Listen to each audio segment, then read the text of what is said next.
The clinking of glasses and bursts of laughter drifted from across town, but my phone remained silent. No calls, no texts, no birthday wishes. I sat alone at my dining table, staring at a cake I'd bought myself, 32 candles melting in the silence. My family group chat glowed with photos of Rachel's celebration, parents beaming, brother raising his glass, mom typing, "So proud of you, honey."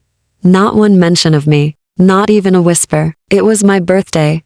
I slammed the phone down. Tyler walked in, already knowing. They really didn't call? I shook my head. They didn't forget. They chose. Without a word, he pulled keys from his pocket, heavy silver ones that jingled like promises. "Come with me." We drove through quiet streets until we pulled into a cul-de-sac. There it was, a house with white pillars and warm light spilling through tall windows. Like something from a dream. "This is ours," Tyler whispered, placing the keys in my hand. "Happy birthday, Leia."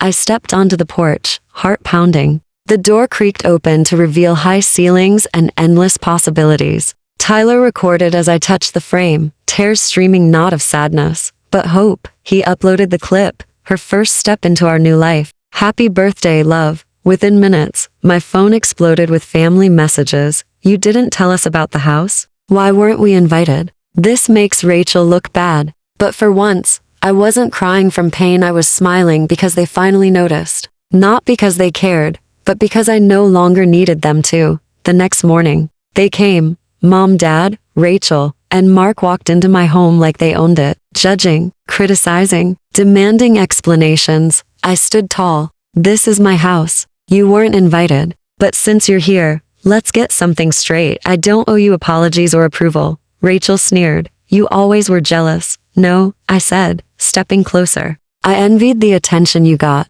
but not anymore. I finally understand you weren't ignored because you were unworthy. You were ignored because they chose not to see you." Tyler played the video of me opening the door, the raw moment when everything changed. My family shifted uncomfortably. They couldn't spin that. They couldn't erase it. Rachel scoffed. "Posting a video like that just to make us look bad? So childish." "Childish?" I snapped. "You all left me alone on my birthday. You raised glasses to Rachel while I stared at a cake I bought myself. That wasn't cruel. This isn't cruel. This is freedom." Tyler stood beside me. "She's stronger than any of you because she never stopped trying. You broke this family long before tonight. She's just choosing not to carry the pieces anymore." The room fell silent. My parents looked at me like they'd never seen me before. Rachel's confidence wavered.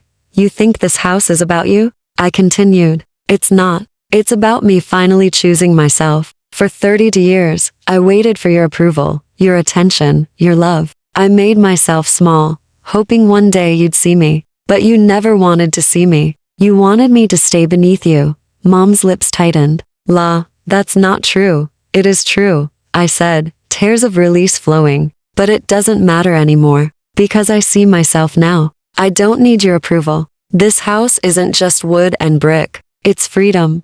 Rachel crossed her arms. "So what? You're cutting us out now?" "No," I said calmly. "I'm not pretending. I am better. Better than the person I was when I begged for your love. Better because I finally chose myself." My father's jaw clenched. "If this is how you want to play it, fine. But don't expect us to come running when reality hits you." "Reality already hit me, Dad," I said. "It hit me when I realized I was celebrating alone while you toasted Rachel. You broke this family long before tonight. I'm just choosing not to carry the pieces anymore." Tyler moved to the door. "You've said enough. This is Leia's home. If you can't respect her, then you don't belong here." One by one, they walked out. And for the first time in years, the silence didn't hurt, it healed. That night, Tyler and I sat on the living room floor, planning our future. My phone buzzed once more. "Rachel, so this is it then? You're really cutting us off?" I typed back. "I'm not cutting anyone off. I'm just not waiting at a table where there's no seat for me anymore. If you want to be in my life, come with respect. If not, stay out. I'm done begging." I set the phone down and smiled. For the first time in my life, I wasn't invisible. I was seen. By myself, and that was enough. The days that followed brought a strange peace. Each morning, I woke up in my new home and felt something I'd never experienced before: ownership of my own happiness. The walls didn't echo with judgment or neglect. They held my dreams, my choices, my future. Tyler watched me bloom like a gardener seeing his flowers finally bloom. "You're different," he said one evening, as we painted the living room walls. "Lighter. I feel lighter," I admitted, rolling the pale blue paint onto the wall. "Like I've been carrying weights my whole life and someone finally took them away." The family messages continued to come, but I read them differently now. Each complaint, each demand for explanation, each attempt to guilt me back into submission only confirmed what I already knew: I was free. Rachel's social media became a comedy show.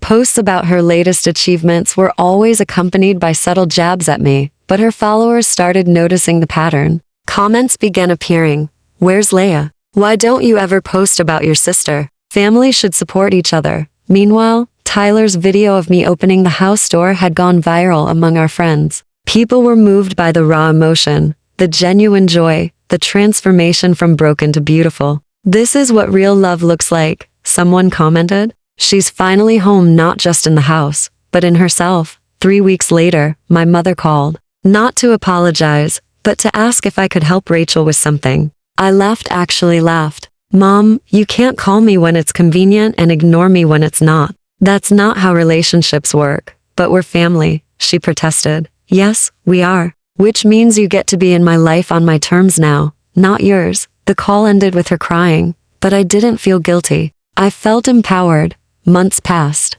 Our house filled with furniture, laughter, and love. I started a new job, made new friends, and discovered hobbies I'd never had time for when I was busy trying to earn my family's approval. Tyler and I planned weekend trips, cooked together, built a life that was entirely ours. Rachel's posts became increasingly bitter. She started posting about fake family drama and people who can't handle success, but her followers were getting smarter. The comments shifted from supportive to questioning. One day, my brother Mark texted me directly. "Can we talk? Coffee? No agenda, just catching up." I almost said no out of habit. Then I remembered I had a choice now. "Coffee sounds good," I replied. "My place. I'll make it." When Mark arrived, he looked around our home with genuine admiration. "This is really nice, Leia. Really you." We talked for hours. About work, about life, about how strange it was that we'd grown up in the same house, but felt like strangers. He apologized for not calling on my birthday, not with rehearsed words, but with real emotion. "I saw the video of you opening this house," he said quietly, "and I realized I'd never seen you look that happy. Not once in our whole lives." That evening, Tyler found me crying, not from pain, but from healing. "What if I'm wrong?" I asked him. "What if cutting them out was just another way of letting them control me?" Tyler sat beside me, taking my hands in his. "Leia, you're not cutting them out. You're creating boundaries. There's a difference. You're finally taking up space in your own life." He was right. I wasn't running away, I was running toward myself. A month later, Rachel showed up at my door, unannounced, uninvited, but different somehow. "Leia," she said, and for the first time, she looked at me like I was a person, not a competitor. "I need help.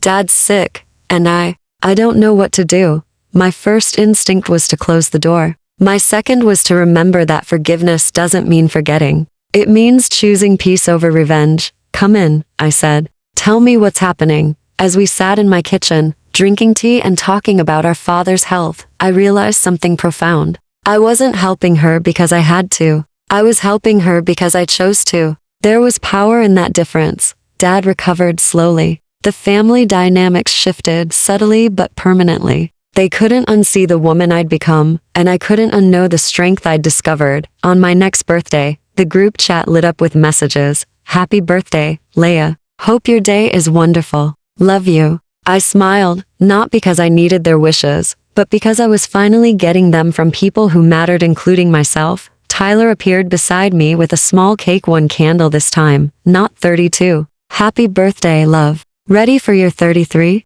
I blew out the candle and looked around my home, our home. The walls held memories now, not just paint. The floors echoed with laughter, not silence. The rooms were filled with love, not longing.